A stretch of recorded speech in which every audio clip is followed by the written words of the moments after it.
irresponsible conduct which we have seen in many countries. So our working group undertakes the mandate of going from one country to the other to see the progress made with implementation and to advise on how to further improve implementation.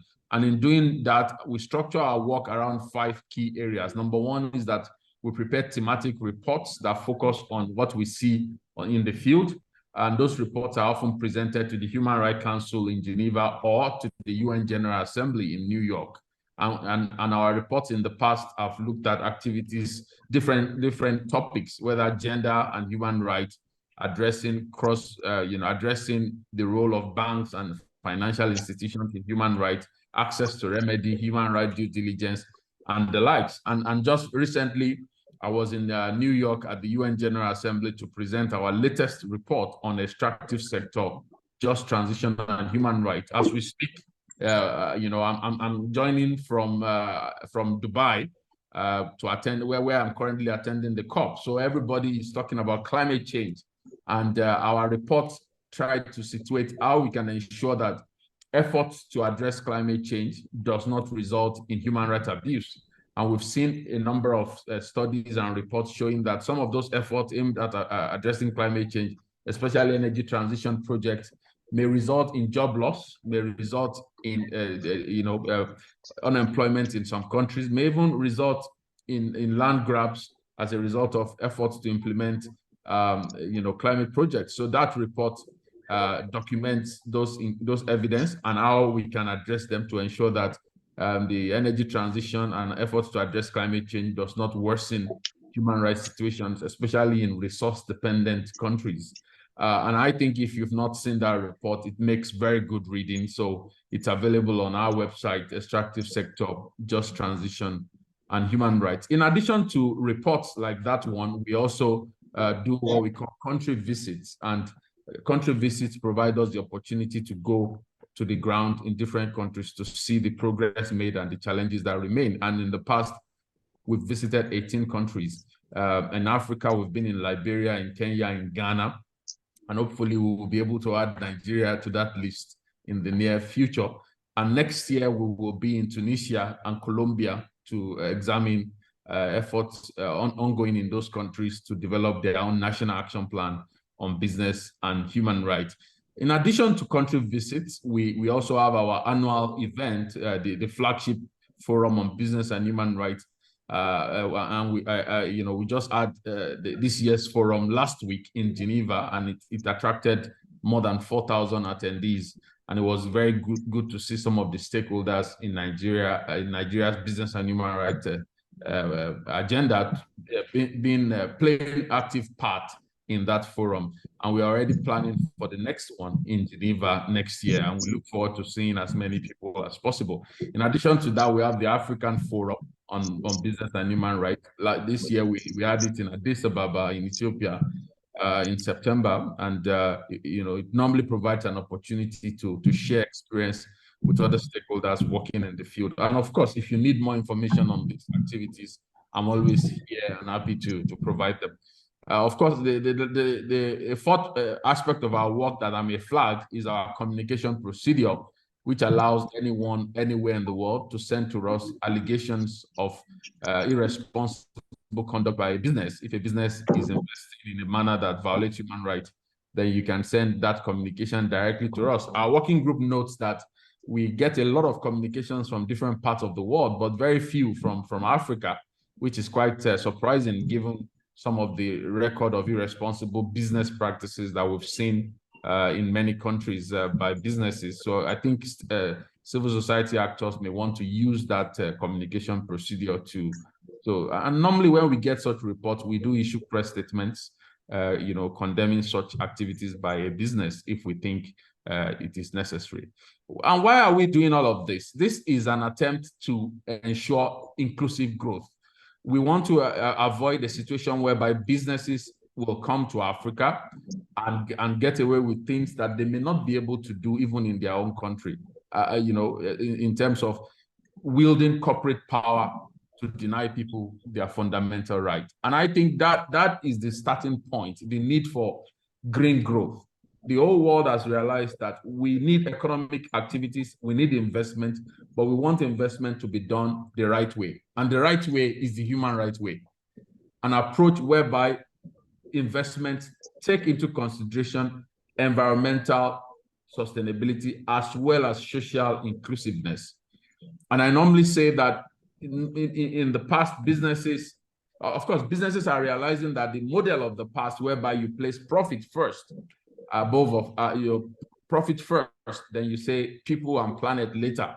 That approach is not working. To achieve sustainable green growth, we must put the planet first. We must put the people and then think about the profit later. Of course, some businesses may say this is very difficult. We're established to make money, but I always ask, do you want to address your risk now, or you want to address it when the community members are protesting? Either ways, when you go to court and you are fined for pollution, you will still pay. You will still lose that money that you were trying to make. So there is indeed a strong business case to have that all-round green growth from the start of investment planning and analysis. And of course, the pillars of green growth is all about knowing that prevention is better than cure. The cost of preventing human rights harm or environmental pollution, the cost is often lesser than the cost of a penalty or a fine or a regulatory sanction that may result from failure to act.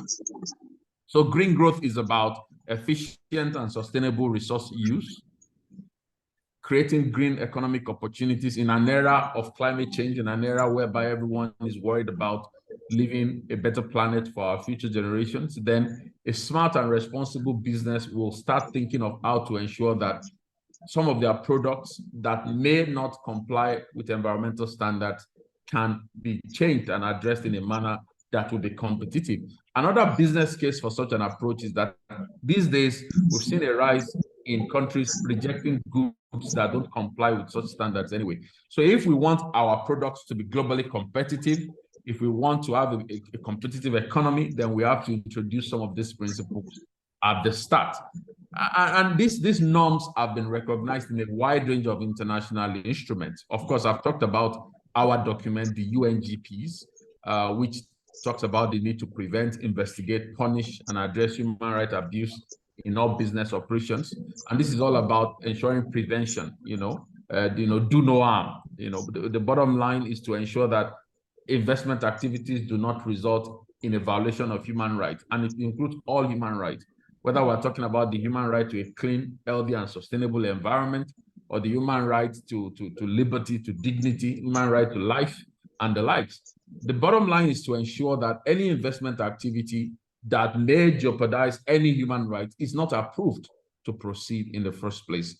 And we've seen that recognition even at the African Union level. We see the African Union's action plan in the African Mining Vision, which talks about the need to ensure that the extractive sector takes into consideration human rights at the heart of all planning. We've seen even recently the African Commission releasing a resolution on business and human rights, calling on all African states to support and finalize the legally binding framework at the African Union level on business and human rights. And even at the ECOWAS level, we've seen a recognition on the role of human rights in the management of natural resources. They need to integrate human rights principles in resource management. So these norms are growing in recognition, and the bottom line is what should be done to achieve that green growth that these instruments are recognized. And I normally say it requires 5 key takeaways. The panel principle, public participation, ensuring that all stakeholders are involved in decision making at the start, ensuring that no one is left behind, especially when a project might affect their human rights. Accountability, monitoring human rights and environmental violations across the entire value chain, putting in place standards to ensure that whenever there is a harm, it is adequately spotted and addressed. Non-discrimination and equality, ensuring gender vulnerability assessment, ensuring that vulnerable groups such as women and youth are who may be impacted by a project have equal rights to participate in decision-making and even have opportunity to rise in their own career in key sectors. We've seen in the past reports showing, for example, that the oil and gas sector is often a men's club whereby women may not be able to rise, and that report talks about that phenomenon in many parts of the world, not just in Africa. So we continue to advocate that there should be gender equality in the workplace. There should be an opportunity to ensure that there is no intimidation, gender-based intimidation in the workplace. This is part of international law. And of course, empowerment and access to information. It is not enough to say we are a responsible business, we respect human rights. Let us see your report. Let us see your human rights report. Let us see your sustainability report, and let it be on your website. Let it be accessible. Don't publish it just in English. Let it be accessible to local communities. For example, companies operating in the Niger Delta, it's good to publish those reports in languages that will be accessible and understood by even those that live in those areas that may not be able to speak English. So the report should be timely, it should be recent, it should be accurate, it should be relevant. It should document what a business is doing in the context of human rights and in the context of sustainability. And we've seen a rise in this. Some companies now publishing what they call their sustainability report. And those sustainability reports integrate both environmental sustainability, social inclusiveness, as well as good governance standards. And we want to see more of those sort of reports in Nigeria as well. And of course, there is a need to avoid greenwashing. There's a need to avoid making statements that are not true, and we've seen a rise in litigation in many parts of the world. Over the last years, more than 2,000 cases have been filed across the world on this idea of greenwashing, in which companies say, well, we are achieving climate net zero standards, meanwhile it is not true. And so there is a need to avoid greenwashing and irresponsible reporting, a violation of that access to information in international law. Of course, there is a need to ensure access to justice, which is the last pillar of these 5 principles. Access to justice is basically whenever there is a wrong, there should be a remedy. So there should be an opportunity to ensure that whenever, we should strengthen our formal and informal institutions to be able to deliver remedy appropriately when there is a violation. And in considering these principles, I sought to ask, where are we in, across Africa and in Nigeria specifically? Of course, maybe being a professor, I decided to do what I call a scorecard, on where we are. And I looked at the different principles to say, okay, well, and before I talk about it, I should talk about our roadmap. Before I present to you what I feel our scorecard is, this is another document that we have released to help stakeholders to understand what is next. And this roadmap, we developed it when the UNGPs became 10 years. That's 2021. We thought, okay, we've had the UNGPs for 10 years. Where should we go? And these are the key messages we documented in this document. Again, this is available online, which anyone can download and read. The way forward for a country in terms of ensuring these principles that I've just highlighted is, number one, there is a need for clarity. There is a need for clarity. The National Action Plan has already mentioned Nigeria's commitment to business and human rights. So that clarity is a good starting point. And of course, existing legislation in key sectors should then align with the National Action Plan on Business and Human Rights. Those legislation, whether we're talking about mining, extractive, agribusiness, should integrate some of those principles in the National Action Plan. That is very key. Coherence is also important. We see in many countries in our travels, we see a situation whereby the law says something, but businesses are doing the exact opposite. So to achieve coherence, there is a need to start integrating human rights principles in the approval processes for projects from the beginning, such that we are able to integrate human rights norms and businesses are unable to continue to get away with conducts that may be against even the National Action Plan. Of course, there is a need for multi-stakeholder partnership and coordination, ensuring that all key actors, CSOs, academia, business enterprises are carried along The National Action Plan, as we have seen in many countries, is not a document that when you adopt, then that's it for forever. No. For example, we're in Japan earlier this year, and they are in the process of developing the second version of their National Action Plan. In fact, we were contacted by another country, that is in the process of developing its third version of the National Action Plan. So it's reviewed every 5 years to keep it current and up to date. But in reviewing it and in updating it, there is a need to involve all stakeholders. And that's why I was very delighted to hear about today's forum, because this is exactly what we need, bringing all stakeholders together to continue to think about this issue and propose solutions on the way forward. Of course, there is a need for awareness programs to plug information gaps and having more of such events, providing opportunities for businesses to share their experience on what is the challenge they have and how they can move forward is also very key. We stress that in our roadmap for the next decade. And of course, funding is very important. In many countries that we have been in our travels, we hear national human rights institutions saying, well, we want to do all of this, but we just don't have the budget. We don't have the funding. So, the first true test of how much a country is really willing to implement the National Action Plan is how much budget, how much funding is being given to the National Human Rights Commission to do its work. And we look at this very closely. And so it is indeed very important to strengthen the capacity of the Human Rights Commission to be able to do more in terms of creating awareness on business and human rights. And now to the scorecard, in terms of the first issue on regulatory clarity, of course, like I mentioned, awareness is increasing. There is awareness at the continental level. And in Nigeria, there is awareness. Of course, there's a National Action Plan. Nigeria is only the third country out of more than 50 countries in Africa. Only 3 African countries have National Action Plan. So we should indeed be very, very proud that Nigeria is able to show its leadership in this regard. Only Kenya, Uganda, and Nigeria have achieved this. And I've heard in my travels, I've heard people say, well, now that your country, Nigeria, has adopted, we will now start working on it too. For Nigeria to adopt it, serious. So it must be a serious thing. So we will now adopt too. So you see, Nigeria has sent a very strong message to the rest of the world, and I hope that we can sustain such message through sustained implementation of the document itself. In terms of coherence, in my travels across the continent, we still see challenges relating to slow pace of integrating those UNGP and the National Action Plan in key economic sectors. Of course, this is often due to lack of capacity.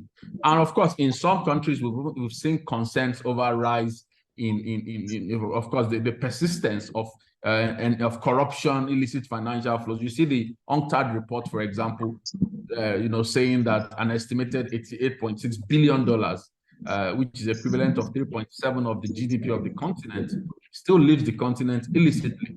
And this is due to lack of formalization in some key sectors. This is due to lack of accountability, lack of transparency monitoring. So these are the challenges that we face in terms of coherence, because it's one thing for the law or the action plan to say something, it's another thing in practice to block such the ability of businesses to leave the continent with finances through tax evasion and all of that. And this is money that could be used to develop the country. So there is indeed a need to even align tax laws with human rights principles such that those activities relating to illicit financial flows can be blocked. Of course, again, there is a need for multi-stakeholder partnership, and I was really delighted to hear today that there will be a national expert working group that will be launched. In my travel across the continent, I have not seen any other country that has developed such a working group. So again, this is a very, very commendable point that I will talk about everywhere I go now, that Nigeria has indeed, taken another big step by, launching a national working group. And that working group will now be able to avoid those piecemeal and sectoral problems I've been talking about, bringing key stakeholders together, filling the pulse of everyone in the sector, gathering their thoughts, and ensuring that we avoid sector-based and piecemeal responses. So I want to again congratulate the Commission for this initiative. There is a need, we've seen across the continent, the need to ensure that human rights defenders are protected and not at risk. So as the working group starts its work, there is a need to ensure that human rights defenders are given a chance to ventilate and are not targeted for undue punishment for bringing, especially those that act as whistleblowers in this regard. In terms of information sharing, there is one key point I will mention in this regard as we go forward is the need to ensure that the business and human rights message is not just in Abuja and Lagos, because those of us in the room today, we are like the choir. We understand these principles. But what we have seen in many countries, for example, when I've been to Uganda, you see that the moment you leave Kampala and you go to these other places, they don't know anything about the UNGP. Same in Kenya, you leave Nairobi, and the moment you are going to other counties and going to Mombasa, they have never heard about the UNGP. So we need to avoid that in Nigeria as well. You know, we should take the message of the National Action Plan beyond Lagos and Abuja. We should sensitize people in Abeokuta, in Aba, sensitize people in Kaduna, in Kano, sensitize people in Delta and the rest, because the business and human rights message is not just for the capital city. Of course, I've talked about the need for funding, providing tools that the National Human Rights Commission will need, providing tools even for other actors. I've seen the other ministries that are involved in today's session. There is a need to provide them the equipment, the tools through which they can effectively integrate some of these principles in their own work as well. So to wrap up, I would say that integrating business and human rights in planning is essential to achieve green growth. We cannot achieve inclusive growth without policy coherence. And policy coherence simply means human rights should be part of the rules of the game. Human rights should not come in only when there is a community protest or when there is a documentary released and then people are complaining, oh, this is what they did to me at work. No, human rights should indeed be part of the rule of the game from the beginning, from the time when you are approving project to the time whereby you are renewing a license. We should ask, have you done human rights due diligence? Every country understands environmental impact assessment, but human rights due diligence is the next step, ensuring that before a license is given, before a renewal is given, companies do indeed human rights due diligence to document whatever impact they may have and to address them. So there is to accelerate change, to do what we call process change as well as product change. Process change meaning that making human rights due diligence and impact assessment a precondition for the approval of projects, especially in key sectors, extractives, fast-moving consumer goods, that's tea and cocoa, beverage, and all of that. We've seen reports documenting, adverse human rights impact in the cocoa value chain. So there is a need to integrate human rights principles in all those key sectors. And of course, there is a need to ensure training for field officers. And of course, as a working group, we remain at your disposal to support such efforts through capacity development assistance, country visits, sustained dialogue. We are here to support efforts in promoting awareness and in guiding how even companies can establish their own corporate boards that have strong ESG knowledge. In an era of climate change and ESG, any company that does not have an ESG competent board will risk their products not being competitive in this current era that we are. Well, let me end by congratulating again the National Human Rights Commission, the UNDP, as well as other UN agencies that have facilitated this to this important event. Excellencies, ladies and gentlemen, I thank you very much for your attention.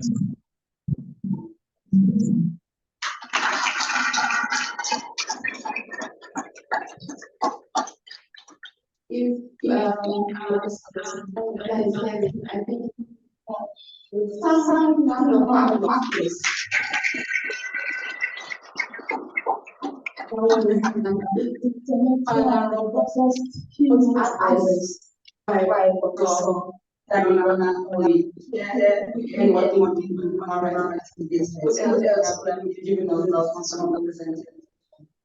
and gentlemen, we at times will be breaking down for today. But before we do that, we want to take one or two questions from the audience and then for response. physically verified by resource acts.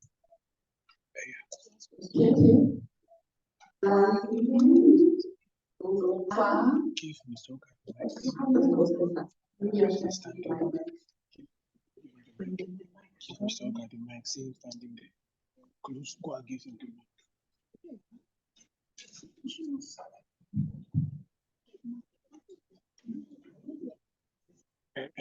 They've given you another mic. Is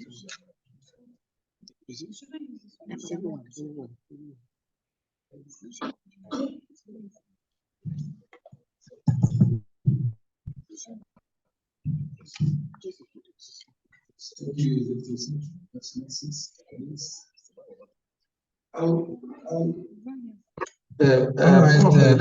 Prof, let us say thank you for that package, so to say, keynote. I am researching on electronic waste. Electronic waste is the waste that come out from electrical electronic equipment, which is actually place where because of digital access of the world now.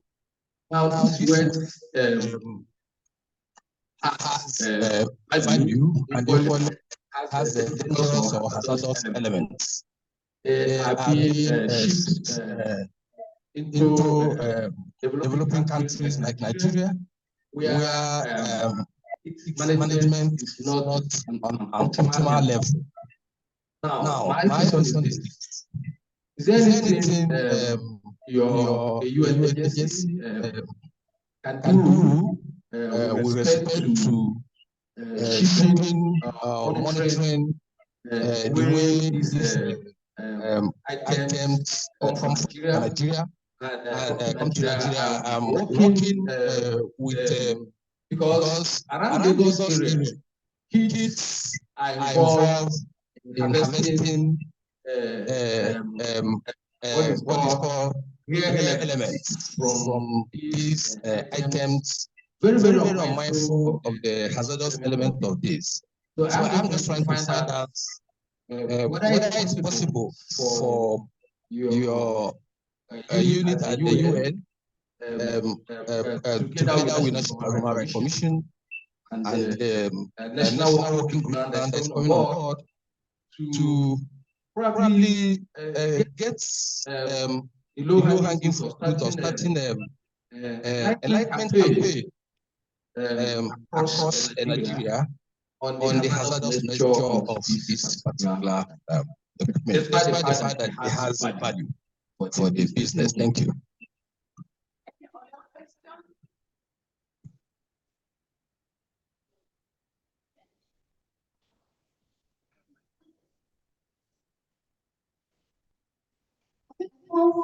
If you got this well, you can respond to that question.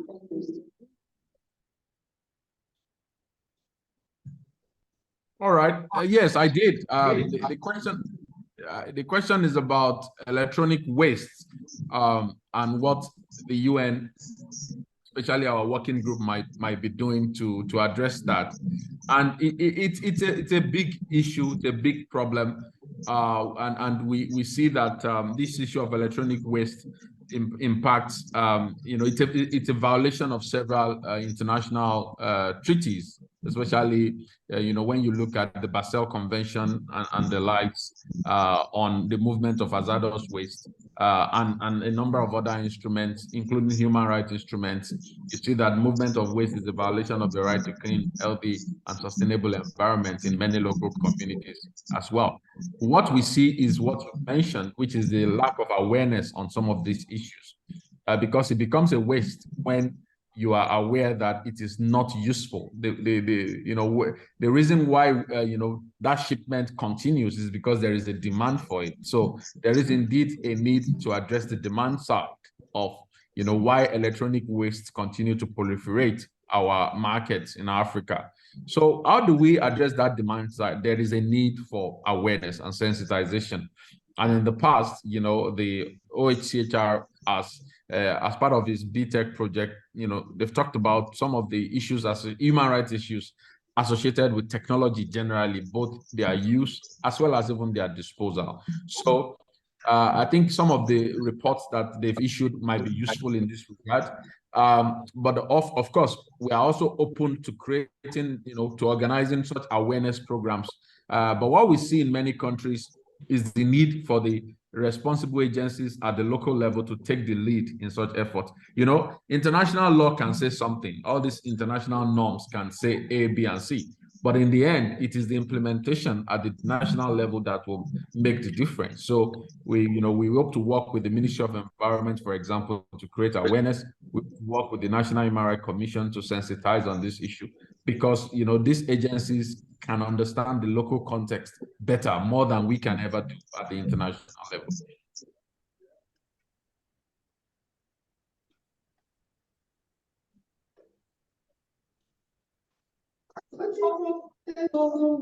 Very much want to appreciate you. Please, can we keep our hands together? Thank you. Thank you. Your Excellencies, ladies and gentlemen, like I said earlier,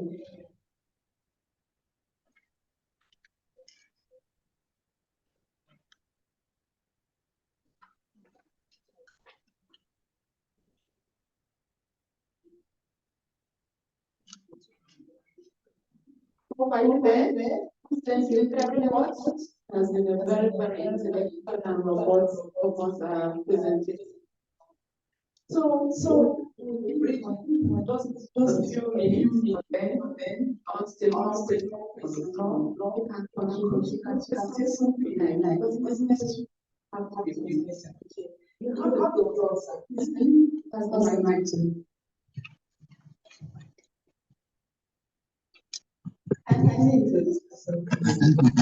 My name is Abdullah Awan. I am from Nesria. I just want to add a little question asked by the previous speaker to Prof. regarding the electronic waste. I want to call his attention and to give him information. There is already an ongoing project between our organization and United Nations Environmental Program on circular economy of the electronic waste. This for nearly 2 years now, and we have tried as much as possible to train hundreds of locally workers who are engaged in this electronic waste. So I just want to add more that I know UNEP is part of the United Nations. And this program that has been going is between our organization, JEF, and UNEP. And the fact that these electronic works are very critical, especially how harmful they are. This project have tried to train, I am very sure, about 300 to 400, particularly in Lagos, those who have to do with the electronic waste. So I believe something is ongoing, and things have been going on with regard to electronic waste, and more will be done. And again, at the same time, with the National Human Rights Commission, especially with working group of the United Nations, I believe Prof should find out this kind of programs have been going on and a lot have been done. Thank you very much.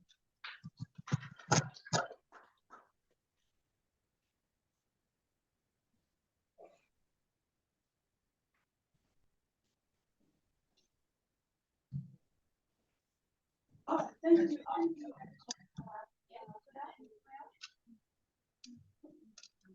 Thank you. Nesria. Can we have presentation made by her Chairperson of the National Rights Commission of the Parliament to face Please appreciate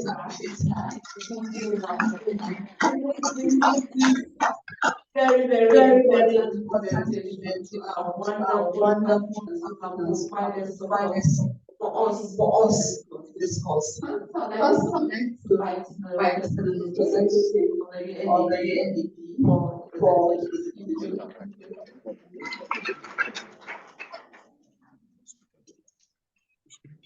So this is not covered. That's because I will cover. It is my honor and great privilege to present this lab.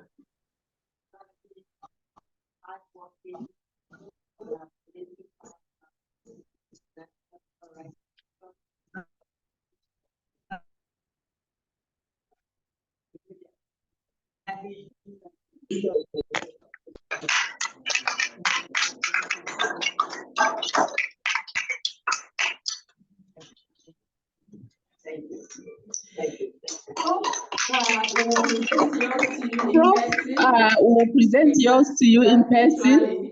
We can't do that virtually. So when you are in Nigeria, we'll present that to you physically in person. I'd like to invite the representative of the President of the Nigerian Bar Association, who is also a very, very strong partner to take his presentation. Please let's appreciate him.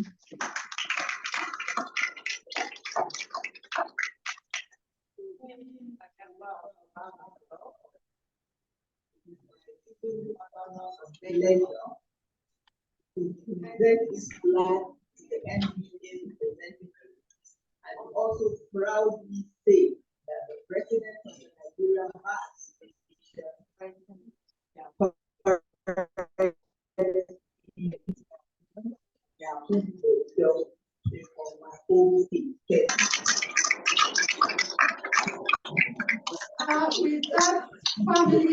Thank you. With that legal luminaries event, we will break for tea break is just outside by the lobby. Thank you so very much. So we can break and reconvene in the next 20 minutes, please. Thank you.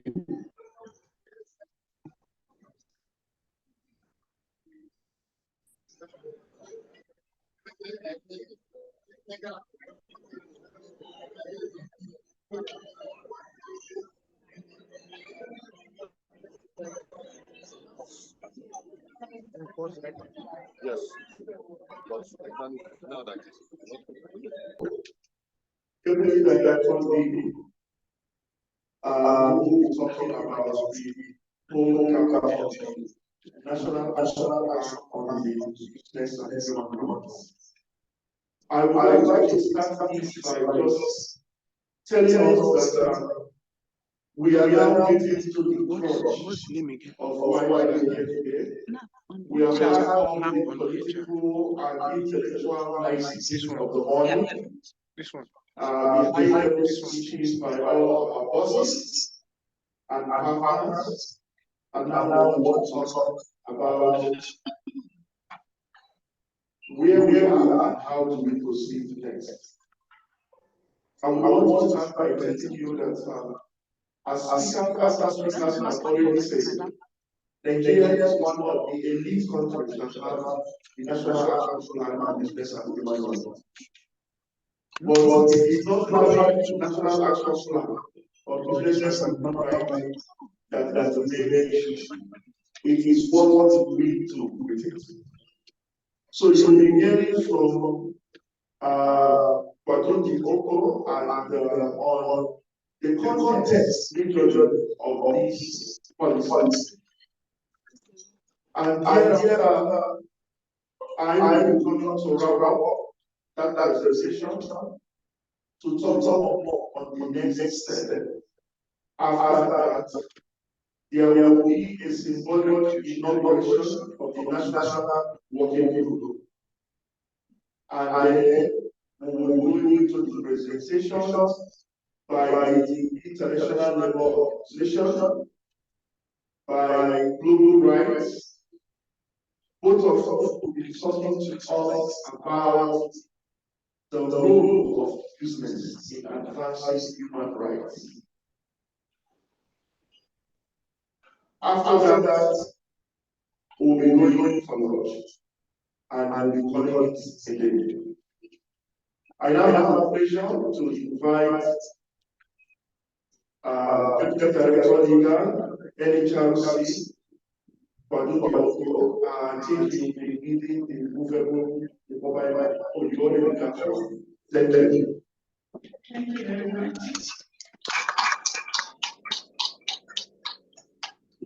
Thank you very much.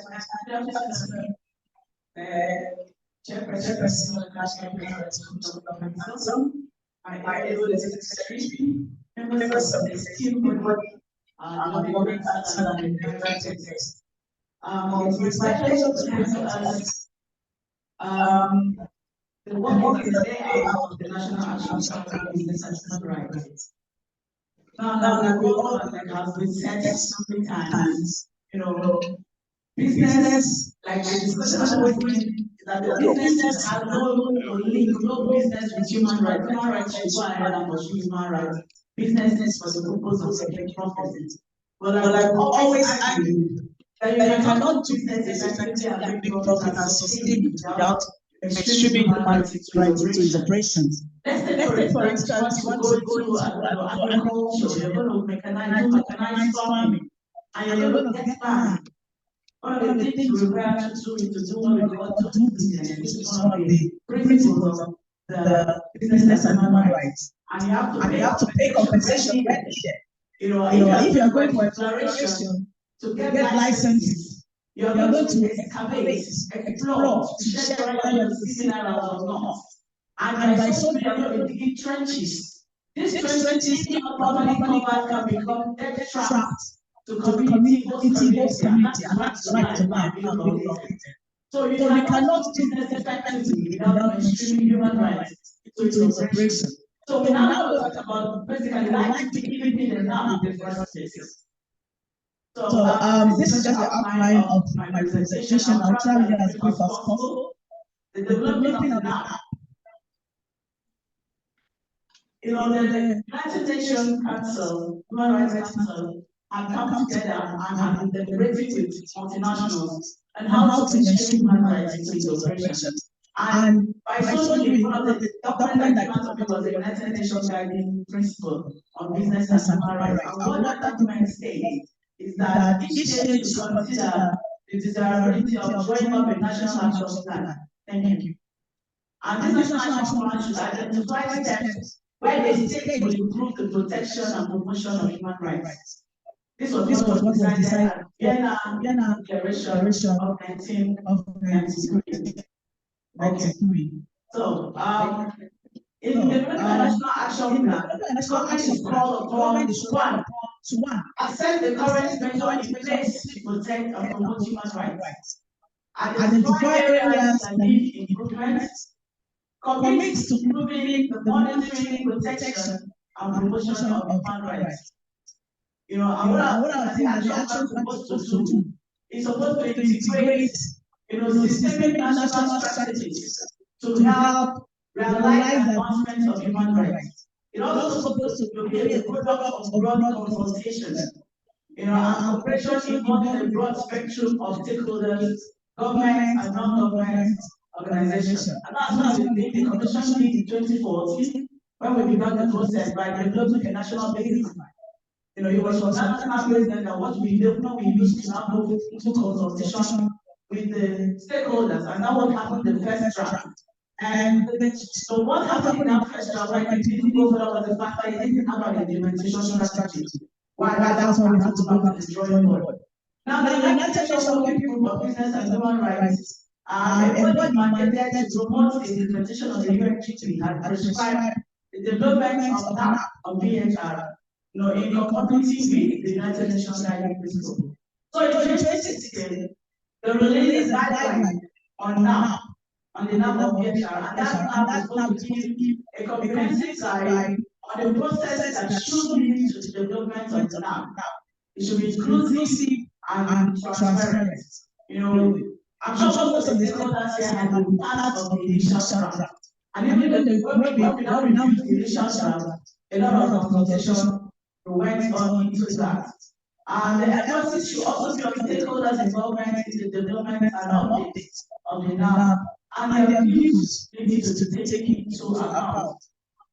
Okay, with that, the Danish Institute on Human Rights and International Corporate Accountability Roundtable developed a toolkit for the development, implementation, and the review of state commitments to business and human rights framework in 2014. Now, we're going to look at, what the now of business human rights should look like. First, they say it's founded on the UNGP. It needs to adequately reflect a state duty to protect against adverse business-related human rights impact, and it should also provide effective access to remedy. One of the things that it must also do is it needs to promote business respect for human rights through due diligence processes, and it should also measure to allow for access to remedies. It needs to be context specific. And when it comes to issues of context specific, it's not about you not taking what is happening in Australia or what is happening in Sweden, but it should be something that is prevalent within your domain, within your jurisdiction. What are the human rights violations that are peculiar to Nigeria, that are perpetrated by businesses within Nigeria? So it should be context specific. Our countries, potential business-related human rights abuse. And it should also include adverse impact occurring within the country's territory or jurisdiction, as well as the adverse impact of companies' activities outside of the state of jurisdiction. Now, in developing the Nigerian National Action Plan, the process started between 2012 and 2013 with the research work on the state and status of business and human rights, as well as business studies. Series of consultations and researches followed involving Manufacturers Association of Nigeria, NACIMA, the Nigerian Association of Chamber of Commerce, Mines and Agriculture, then the Lagos State Chamber of Commerce and Industry. It involved the academia, government partners, civil society groups, as well as the media.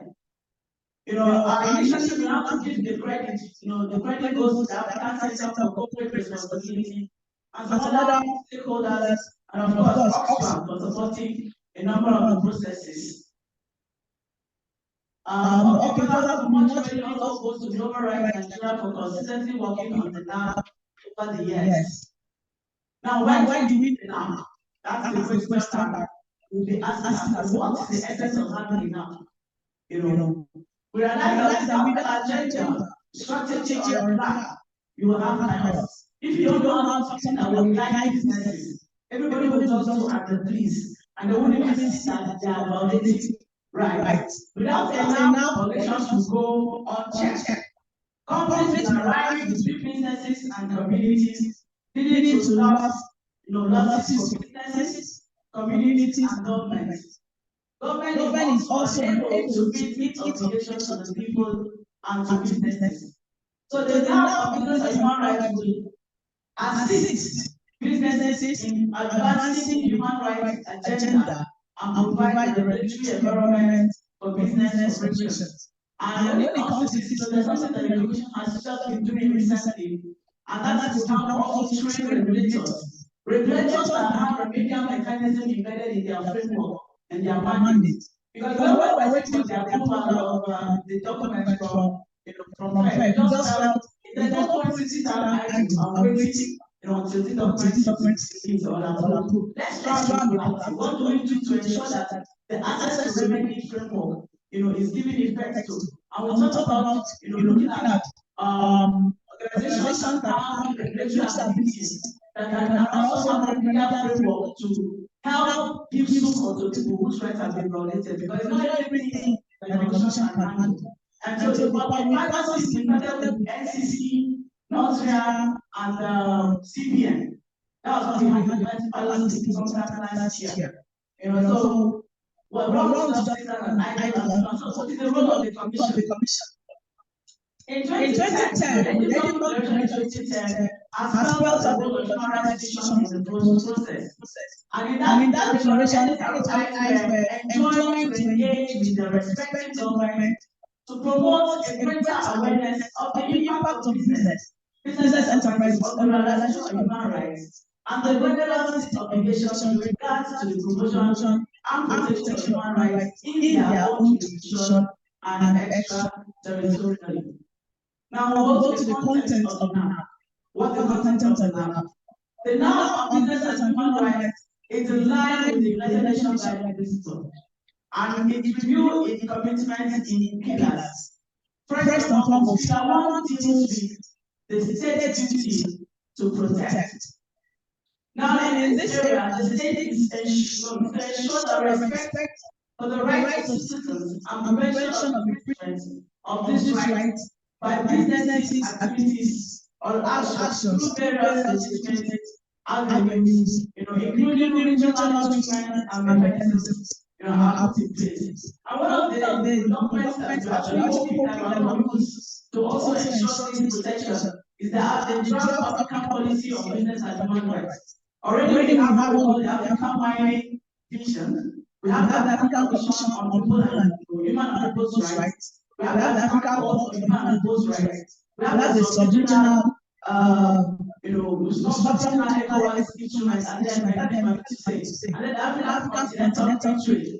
These are some of the avenues that the state can deploy to ensure that the rights of the Nigerian citizens and businesses are also protected. It applies actionable items for the federal government to address violations, prevent them through laws, policies, regulations, adjudication, investigate, punish, and redress, even complying to business practices, especially state-owned businesses. National Human Rights Commission and other agencies to also address wrong, by regulators or by these regulations. The content of the now also on the issue of the state to protect also goes on to recommend the establishment of the national working group. Okay. Sorry, I can't see. Okay, thank you. Now the next section deals with which is the corporate responsibility to respect human rights. And under that, the business of business, like the discussion always goes, is to make profit and nothing more. And then secondly, one of the discussion has been that business had no relationship with human rights. Rather, it was the concern of governments and individuals. That discussion was the fact that businesses have no impact on human rights, which of course we've all debunked that it is not possible for you to have a sustainable business, you must be related with human rights, human beings, and for you to be related with human beings, there is not to be violations. So we cannot be convinced to say that there is no business of business doing business, but human rights must be protected. Now, some elements of businesses is just to mention a few.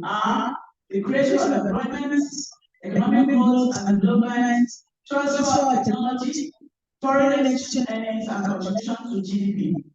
The corporate social responsibility initiatives, like provision of scholarships, provision of basic amenities like water, roads, etc. It highlights the concept such as human rights due diligence that companies must, ensure that they follow. And in this due diligence, we all know about the EIA, and that is the environmental impact assessment. And one of our discussions in the previous year is the fact that EIA reports is just not sufficient. We should go further, to also implement and include human rights and social impact assessments. And because you will agree with that when organizations or companies, go into a community to do business, there are interactions with the people that are in that community. And sometimes, in the commission, we see complaints from people who have children whose fathers have left the shores of this country. And the rights of these children are at stake. So these are some of the things that we also look at that, for a company to come to your community to do business, some of these things, this impact must show us and also, take care of the effects or the fallout of their staff, by interacting with the community, some of the effects, how they are going to, mitigate them. So these are the things that they need to show in that document. And then the human rights impact in the course of the operation. That's why we now advocate for human, environmental, human, social impact assessment reports. That's one of the things that we are trying to advocate for. Now, sorry.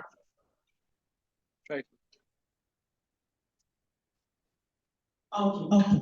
Now the pillar 3 talks of access to remedy. To the state-based judicial mechanisms, to the state-based non-judicial mechanisms and non-state-based non-judicial mechanisms and non-state-based monitoring and reporting. And it places a lot of responsibility on the shoulders of the national because they're going to be the ones to steer the implementation of this document. As is the case, every action plan, implementation strategy needs to be put in place to ensure that the development of the action plan is not a constant exercise. So you should have clear objectives and defined timelines. National Human Rights Commission also will monitor the implementation of the NAP, among other things. And the first thing that needs to be done is to carry out adequate sensitization and awareness creation of the NAP. The document contains a communication strategy which prescribes the development of a NAP website, publicity on the websites of all MDAs and all their role in the NAP implementation. Let's take, for example, the working group has been inaugurated. Every member of that working group is expected to have a copy of this NAP on their website and also streamline their role in the NAP, in the document, and put it on their website. And the use of social media to disseminate information on the NAP and preventing stakeholders from. Now, it prescribes an initial stakeholder mapping, and this recommends that the establishment of the National Working Group to comprise of the following: Ministry of Justice, Trade and Investments, Mines and Steel Development, Petroleum Resources, Ministry of Environment, Labor and Productivity, NERC, Farm and Agriculture Delta, NHRC, CPC, CAC, Nigeria, Lotteria, NDDC, SAM, NAFDA, MEA, and SIMA, NLC, TUC, and other key civil society organization groups. Now, this should be both at the national and replicated at the state level. Government actors are to ensure continued cross-departmental collaboration. The business and human rights provides the establishment of a multi-stakeholder monitoring group. Because I remember one time around the presentation, somebody had asked me, how are you monitoring, the implementation of this document? And it's not left for the Commission alone to do. It's something that we have a multi-stakeholder monitoring platform. Because it's a soft law, it's not binding, nobody will want to respect that. But that's why we have the working group. Because the working group is drawn up from people who have mandates and they have ethics within their mandates to fight. Take for instance, CAC. If somebody is going to file annual returns, and CAC insists that before you file the annual return, show us your non-financial reporting on how you are able to ensure human rights in your operation. Without filing that your amount is not approved. Imagine this doing that. It will go a long way to hold companies accountable to ensure that they have a human rights policy within the operation.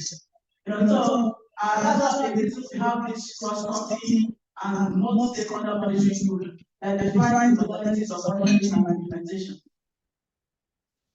Okay, the National Working Group shall also have oversight of companies.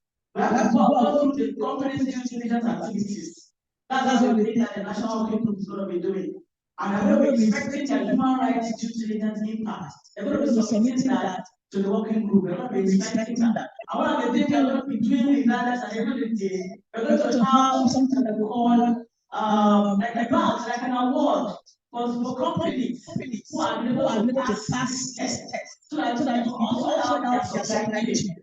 It shall also support the establishment of grievance mechanisms in companies. Okay, now what is the status? Like I said, initially, of course, we know what the final status is. Initially, we had the initial draft, and since it was taking so much time to implement, we thought of it that, okay, why don't we give a chapter to the national human rights? Or take it as a single document. I mean, the Commission was presenting 2 documents. But that, was going to be a big burdensome. So we now decided that, okay, I think having one document as now, and having human rights now attached to the human rights now would be a more effective way. And so that was what was finally decided. So the strategy chosen was the latter, incorporating it into the latter map. And the question then is, how ready are we as stakeholders to complete this strategy, which we all started as far back as 2014? Now the NAP has been approved. The country now has an app on business and human rights. And today we are here to present, and inaugurate the National Working Group. No, we have to note the implementation of it is flexible because it's allowing room to incorporate other relevant principles to aid in the implementation of this document. Thank you very much.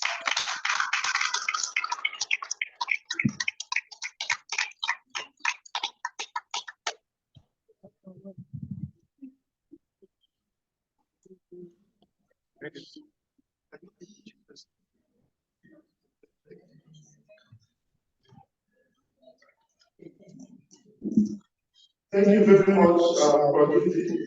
And I just want to continue with the tail end of our presentation to highlight one major factor she mentioned, which is the fact that the implementation of this National Action Plan will be flexible. We are actually condemned to make it flexible, and I will show you the reason. When this plan was conceived almost a decade ago, and all the evolutions and metamorphoses has gone through until it found itself as chapter 8 of the National Action Plan for the promotion and protection of human rights, and then it was now approved by the Buhari-led Federal Executive Council in April. A lot of the agencies that we are listing have changed. They've changed in character, they've changed in mandate, they've changed in name. So I have the pleasure now to read out the names of the members of the working group.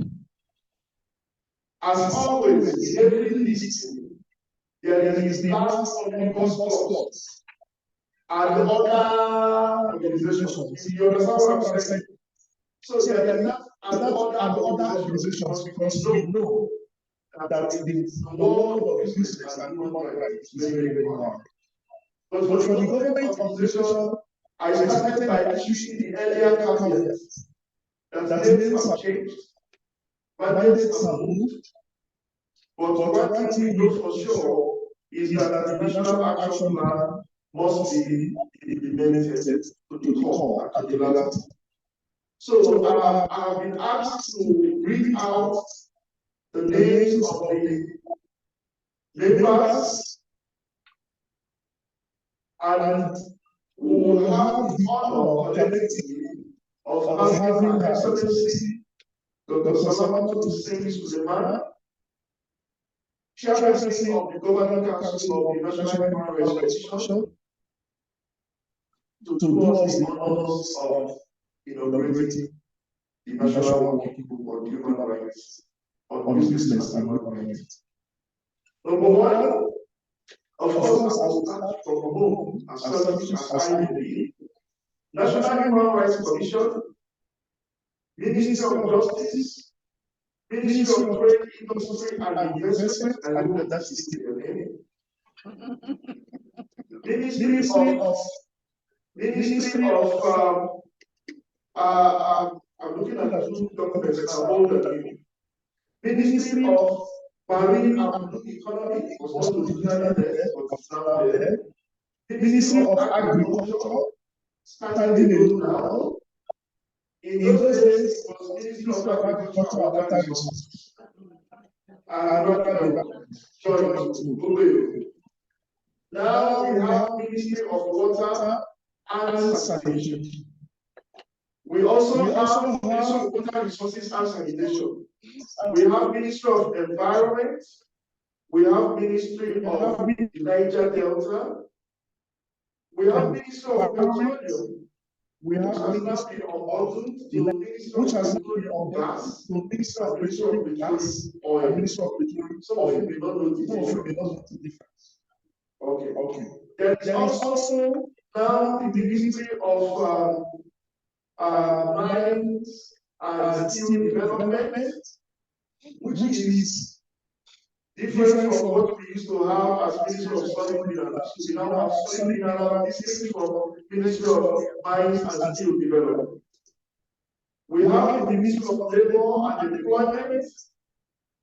We also have the Ministry of Women Affairs and Social Development.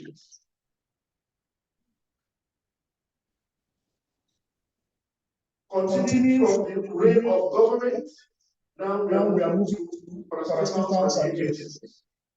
We have the Consumer Protection Council, we have the Corporate Affairs Commission, we have the National Environmental Standards Regulatory and Enforcement Agency, NESRIA, National Oil Spill Detection and Response Agency, NOSRIA,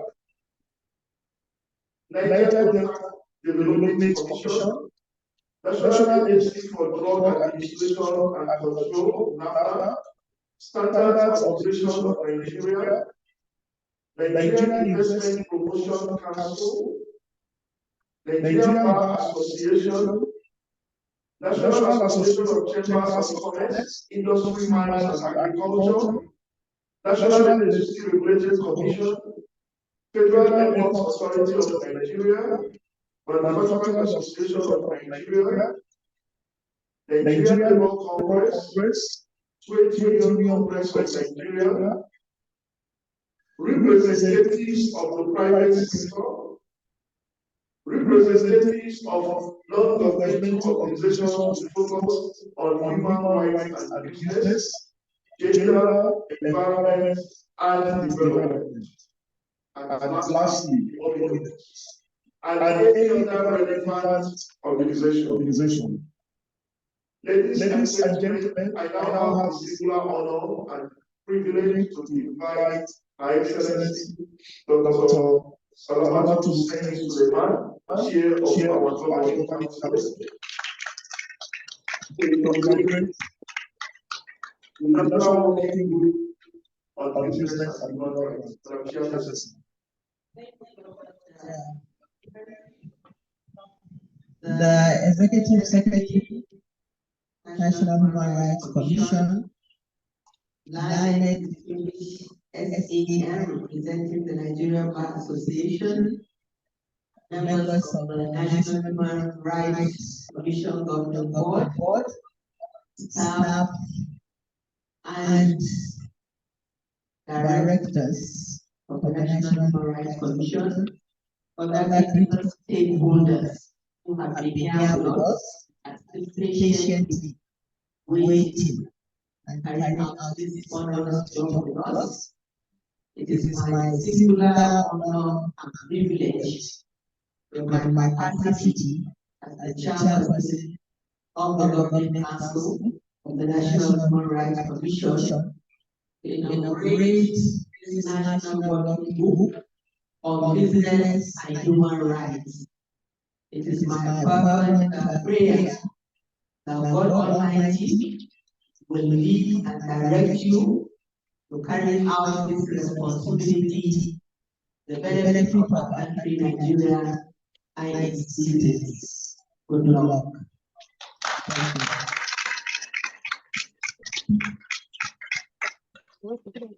you.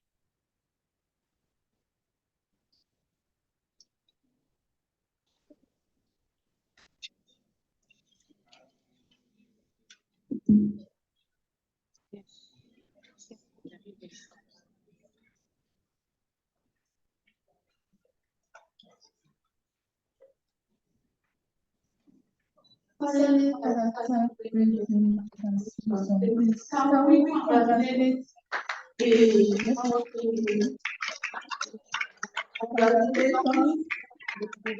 we hope that this is going to turn a new leaf in business and human rights in Nigeria. So we'll quickly to the next item, And in fact, last item, another stakeholders' perspective on the role of business in advancing human rights in Nigeria. We have this important here. I'd like to invite Agatha Kolawole, who is representing the Director of International Labour Organization. Make a presentation.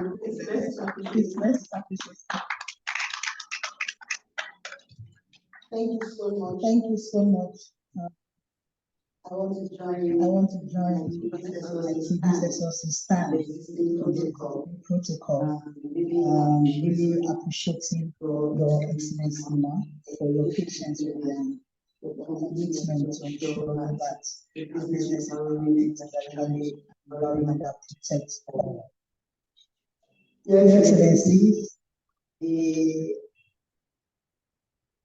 and members actually of the National Working Group for the implementation of the NAM, Business and Human Rights. My name is Agatha Kolawole. I work with the National Labour Organization. I'm the project director for a project on the mission of child labor. I will be presenting Yes. I'll be presenting the labor dimension of the business and human rights agenda. Role of business for the realization of decent work. I'm sure we all know about the National Labour Organization, and Hillary said it's like, it's older than the UN agency. So ILO is the UN agency specialized on labor issues, specifically the UN Specialized Agency, which was established in 1919. And the agency brings together government, employers, workers, 187 member states. It's actually a tripartite-based organization, and the organization set international labor standards, and these standards are aimed at protecting rights at work, the creation of decent employment opportunities, the enhancement of social protection, and the strengthening of dialogue policies and issues. What I believe labor rights and human rights. Am I right? Thank you so much. So when it comes to labor rights, the International Labour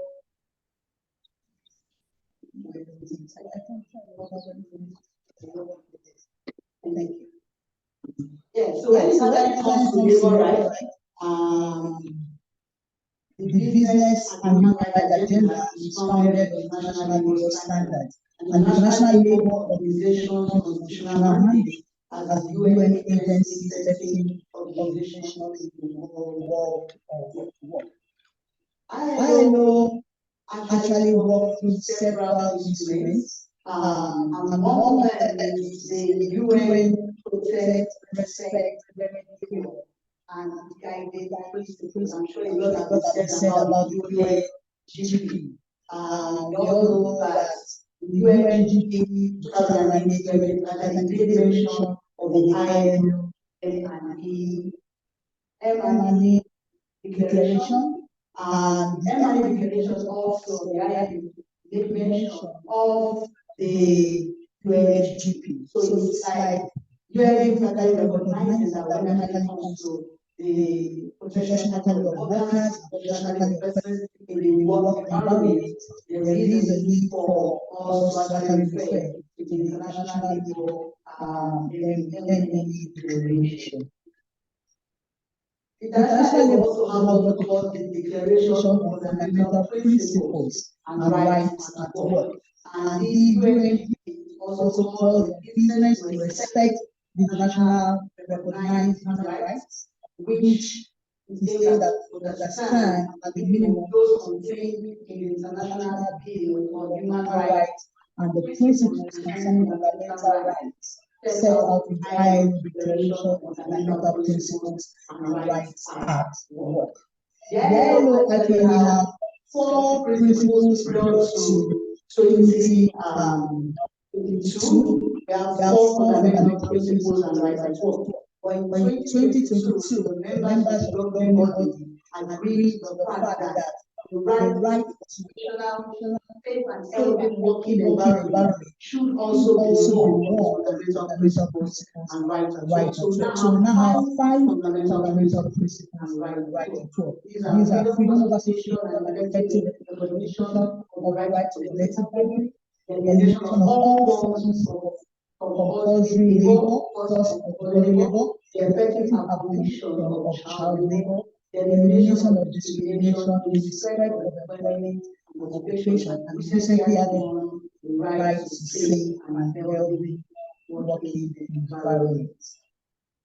In the realization of fundamental principles and rights in Africa, we all know the challenges that we're facing in Africa. We have 92 million girls and boys in child labor, 1 out of 5 children and child labor. I'm glad to inform us that in collaboration with the Federal Ministry of Employment and National Bureau of Statistics, the National Child Labor and Forced Labor Survey was conducted in 2022, and the result was presented at the National Workshop in March 2023, and we hope that hopefully January 2024 the report on the status of the prevalence of child labor in Nigeria and forced labor will be released. The last one we got in the year 2001. About 20 years ago. So that actually is a problem in the region, and we also have an estimate of about 3.8 African men and children trapped in forced labor. And also the ILO supervisory body have also recorded various violations of discrimination and denial of rights of freedom of association in African member states. I'm sure we can relate to that even in our country, Nigeria, some regions or some institutions, for example, teachers that are in the private sector, we will actually deny that actually of joining the union. These are actually the that are also facing in our country. There was also a rate of fatal occupational accidents had 100,000 workers. That is about 4, and this is actually higher. 4 and between 4 and 5 times higher than the result that can happen in Europe. So if you have 2,000 incidents of accidents in the workplace in Europe, they have about 20, right? About 20 incidents that can be in Africa. We have the International Labour Standard and International Enterprises. ILO, tripartite partners, talking about workers, employers, and the government. All of the ILO conventions are conventions approved by these 3 bodies. Whenever you say ILO convention, kindly note that it has already been approved globally by workers at global level, employers, and government, including the government, workers, and employers in Nigeria. So when we have this International Labour Standard that we said, the ILO countries are expected to do what to ratify and now them as national legislation. One beautiful thing about the MNA declaration is that it's a guide. That helps member states to also actualize the international labour standards. And enterprise, so someone said, one of the speakers that I spoke earlier talked about the gap between the existence of the legal framework and the implementation at the enterprise level. So this guide is going to help enterprise to effectively implement international labour standards. The ILO declaration is to encourage the positive contribution which multinational enterprise can make to economic and social progress and the realization of decent work for all, and to minimize and resolve the difficulties to which their various occupations include rights. I'm sure my former talked a lot about the need for enterprise actually to be responsible in the implementing the various businesses. And these are actually the basic here. The M&E actually helps to promote that. Capital declaration of principles concerning multinational enterprise. So I'm not going to take the milestones. The first red circle there in 1977 was the very first M&E declaration. That was the very first version of the M&E declaration. And then in 1980, there was a revision of that declaration. You know, it's like we said that now is a living document. So the M&E declaration is a living document that actually evolves depending actually on the second situation that we actually find ourselves even in the world of work. And then in 1998 came the ILO Declaration of Fundamental Principles and Rights. And so based on the declaration, there's a need to actually also review the M&E declaration in the year 2000, another review in 2006, and then we actually have a review also in 2020. And then we have the NDG rules, and then we have in 2017 another review, and then in 2022 was when we got another review of the ILO Fundamental Principles and Rights to include the last principle that focus on safe and healthy environment. The ILO M&E declaration definitely has a strong link with the NDG. So the ILO, under the NDG, that focus on achieving decent work for all, which is actually universally recognized in the 2030 agenda. And also the 17, which promotes partnership in actually achieving NDG goals. The M&E actually speaks more also on this issue around strengthening our partnership to be able to achieve a lot.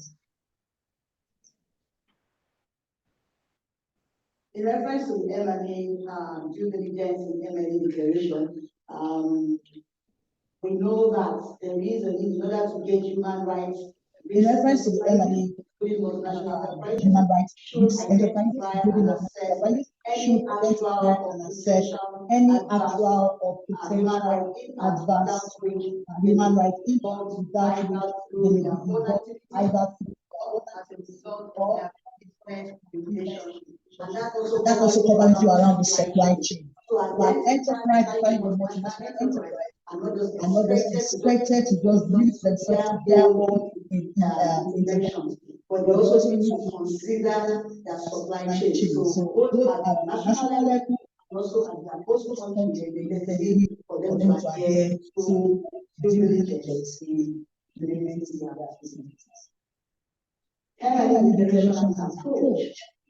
The principal advice governments, both government, place of origin or the home country or the host country. I give an example of let's say Germans that actually the host country to an organization, and so that's what we're talking about. So the M&E also has a focus on both multinational and also national enterprises. So it's not just covering multinational, even though the type of declaration is multinational, but also covers both multinational and also national enterprises, and also social partners. When they are looking at social partners, they mean workers and employers organization.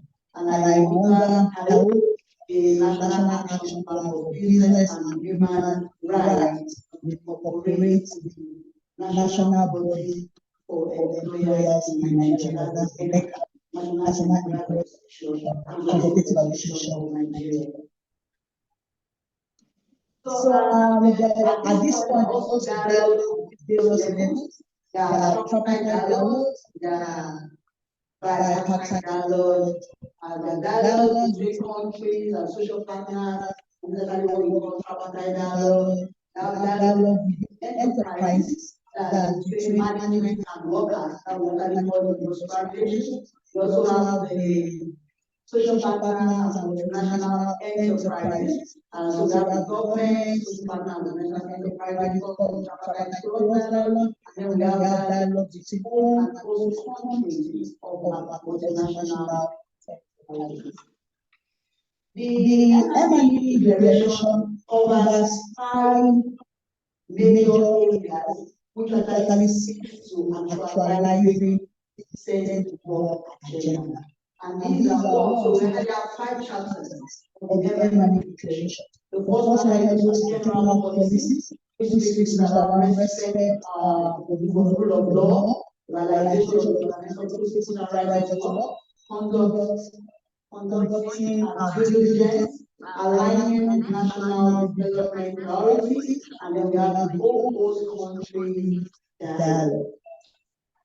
Under employment, we have employment promotion, social security, forced labor, child labor, equality, and security of employment. Then we also have training, lifelong training, and access to training opportunities. We also have division of work and life.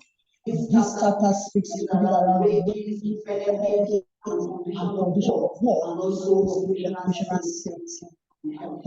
And lastly, we have the industrial relations chapter, which relates to freedom of association and right to organize, collective bargaining, association, access to remedy and examination of grievances, and finally settlement of industrial disputes.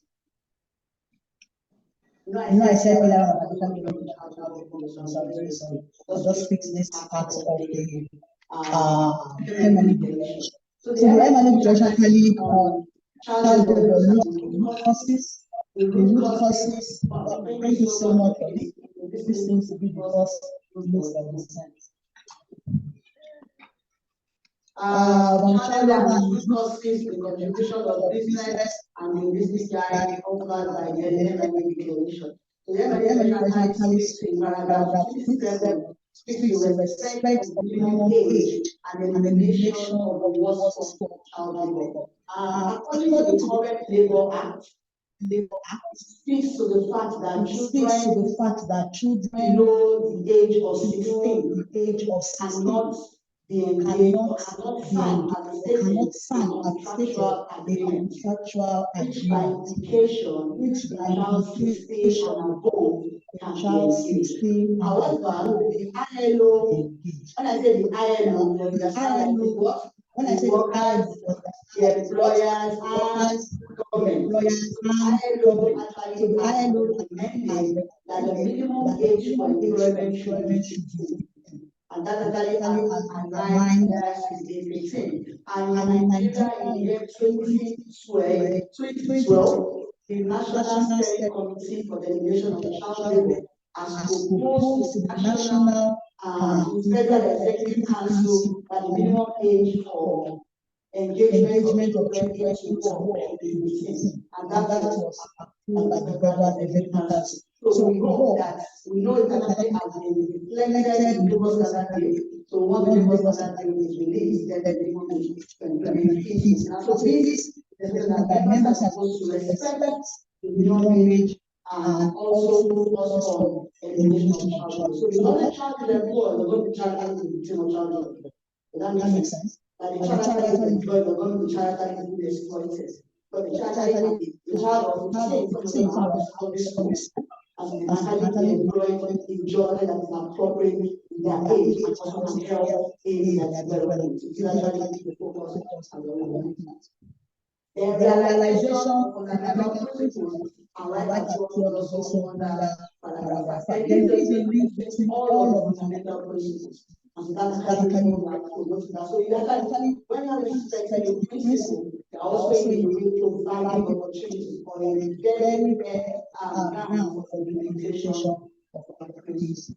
But also look at due diligence and engagement and paragraph 10 and 65 of the M&E declaration. Issues around aligning enterprise action with public policy, you can get that in paragraph 11. On job creation, direct and indirect, you can get that in paragraphs 16, 18, 20. Contributing to formalization, you can get that in paragraph 20. You can actually get the information and definitely an access for the the ILO and the global level and Geneva have this desk for businesses. So businesses, enterprises, and country level and access technical support when they actually apply, and then we have ILO specialists that provide guidance there.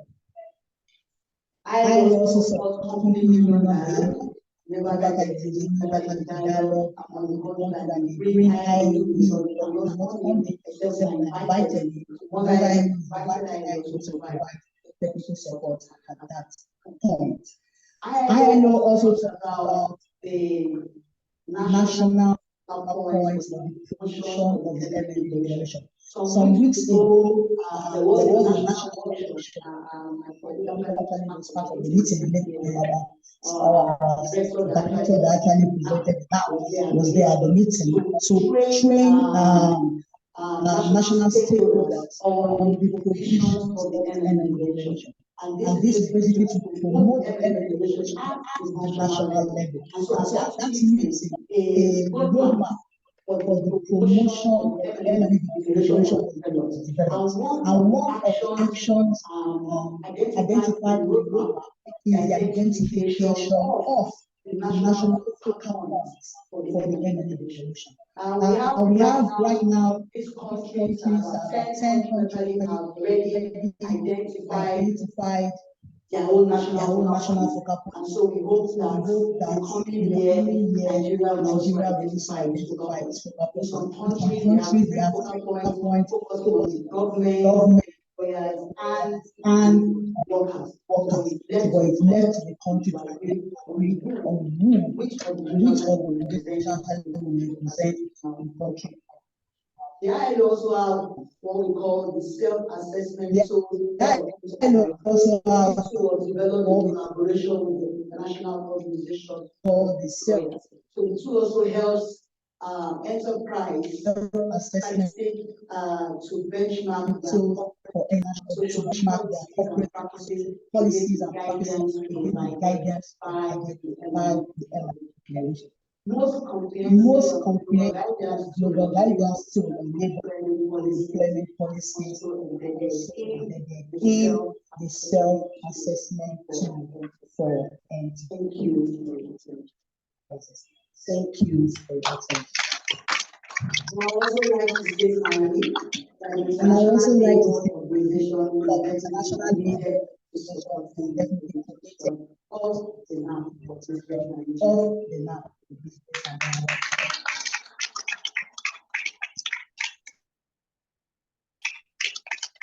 I think Alcata deserves a round of applause. I was President Director, International Level Organization. Thank you very much, Agatha. Talking about perspective on the role of business, perspective on the role of business in advancing human rights in Nigeria. I would like to invite Edosa of Program Manager, Global Rights, who is the Country Director, Global Rights, and please let's welcome you.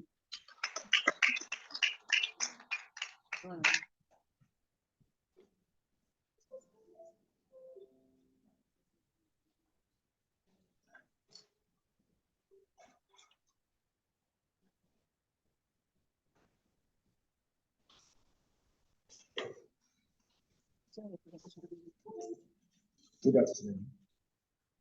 Good afternoon. I know it's been a long day, and so I'm excited to see how I keep my own talk to 5 maximum 6 minutes. All right. I'm not here to share perspectives on advancing best human rights practices in business. Globally, the recent history has witnessed what I would call efforts to trade, promote standard trade, in businesses across the globe. And just to mention the fact that promote standard just to mention the fact that from business to begin to think about it to people as moving from this business approach to risk approach. And that is one sure way to see that we are advancing human rights in business practices across the globe. And then I think that mentioned this morning that human rights must come to only when there is pushback from the communities. As a matter of fact, human rights should be needed into business standard practices for the businesses, and that is what we stand for as civil society organizations in terms of advancing human rights standards in doing business. And so business must have robust human rights intelligence, policy and practices. It's not just enough to have it on paper. And what we have seen over time is that many of these business, when you go there, they show you very, very beautiful documents, very beautiful policies they put together in terms of their due diligence. Their practice is totally far from it. And so human rights standards encouraged to have robust so business must have enable them to identify and so enables them to identify human rights impacts on people and of course on communities. And so the National Action Plan itself, I think, is a useful tool that can help businesses in developing their human rights agenda, and I think it's our primary tool now in advancing best practices in terms of respect for human rights in doing business.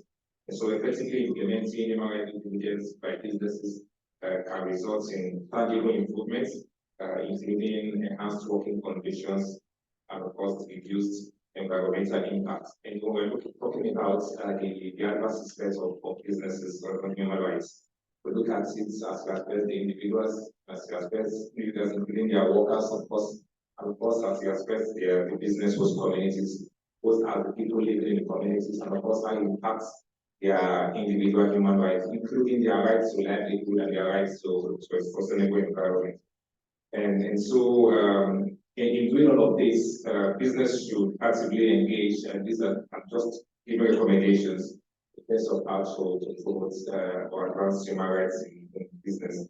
And so business should actively engage with local communities and of course human rights defenders to address issues and develop solutions together in addressing these identified issues. And of course, businesses must take initiatives to deal with any negative impacts of their actions and activities by initiating access to remedies as contained in the National Action Plan. We see cases where there are violations of human rights of host communities, and then the communities raise alarm, and then you see the business saying common thing we hear now. Sorry, I have to say it here, but I think the common saying in Nigeria now, go to court. And that is what even the businesses that they host communities, because they know they have very, very robust budgets for litigation. We have seen cases where business have to hire countless numbers of similar police of Nigeria for an issue that they could actually just settle with just a little of that. They just intimidate the community into quietness. They prefer to spend so much on litigation, knowing the community cannot match their very robust legal force. And so, our businesses must take action and demonstrate efforts to reduce any potential negative impact of the activities on human rights, including, of course, the environment as I've stated. And so let me just conclude here by saying, even as we begin to implement the NAP and as we begin to discuss all of this, we should take advantage of the recent human rights due diligence developments around the world, particularly going on in the global north, like the European Union human rights due diligence offers their due diligence guideline to help strengthen accountability, of course, and provide promote respect for human rights businesses. I think I hope I'm not said by this. So thank you very much.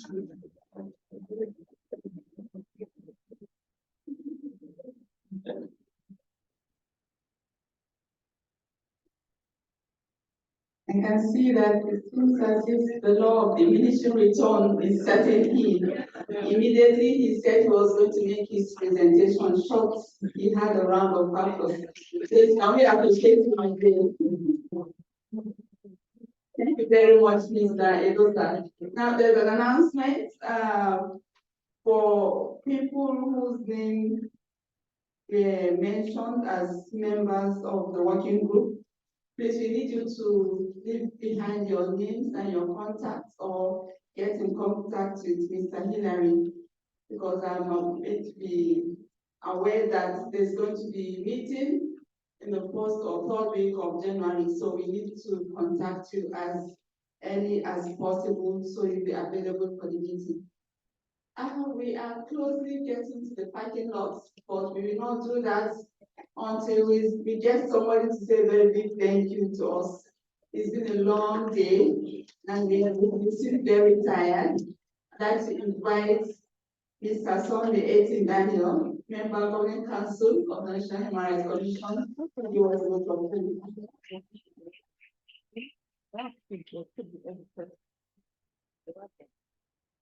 Good afternoon.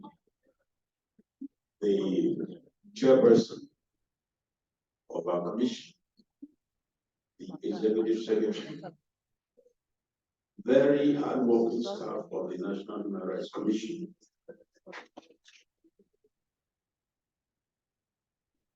and you have made us proud. After all, only this year, the Nigerian Human Rights Commission has been given the A status in the latest ranking, and this is because you warm up very well. Thank you very much.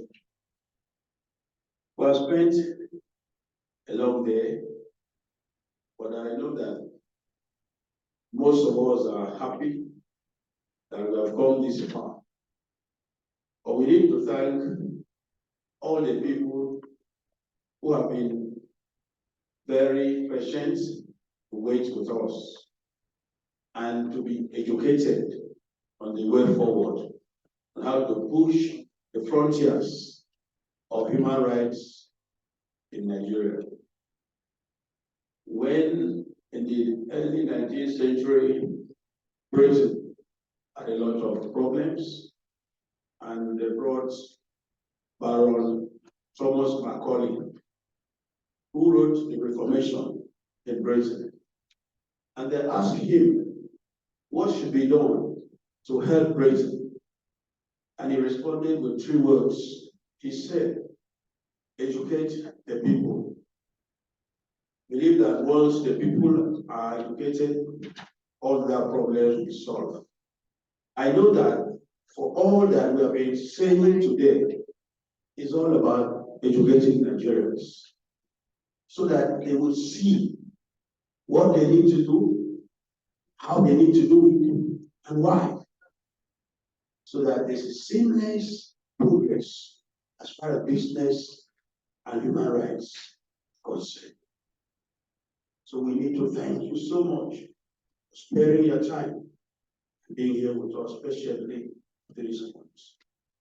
The last point we should make is this: knowing that human rights and business go hand in hand as silver twins.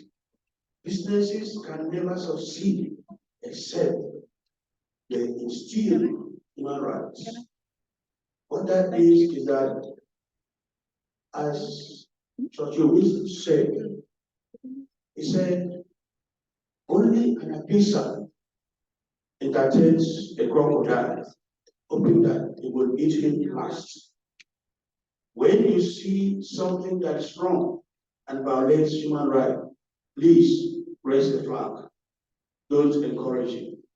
That's the only way we can make progress and give reality to all that we have been discussing today. Thank you very much, all the partners who have been here and supporting the National Human Rights Commission. We thank you. And we ask for more so that we can move forward. Thank you very much for calling the Lord.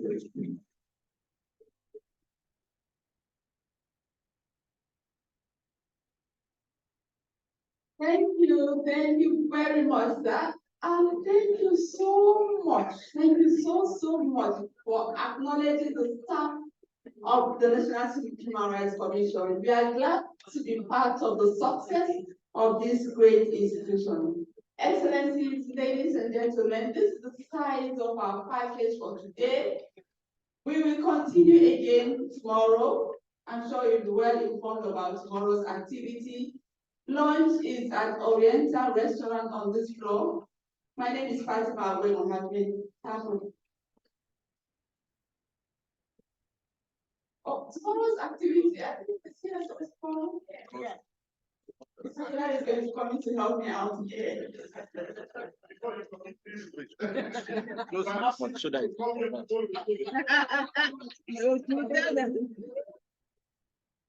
They will expect you to explain.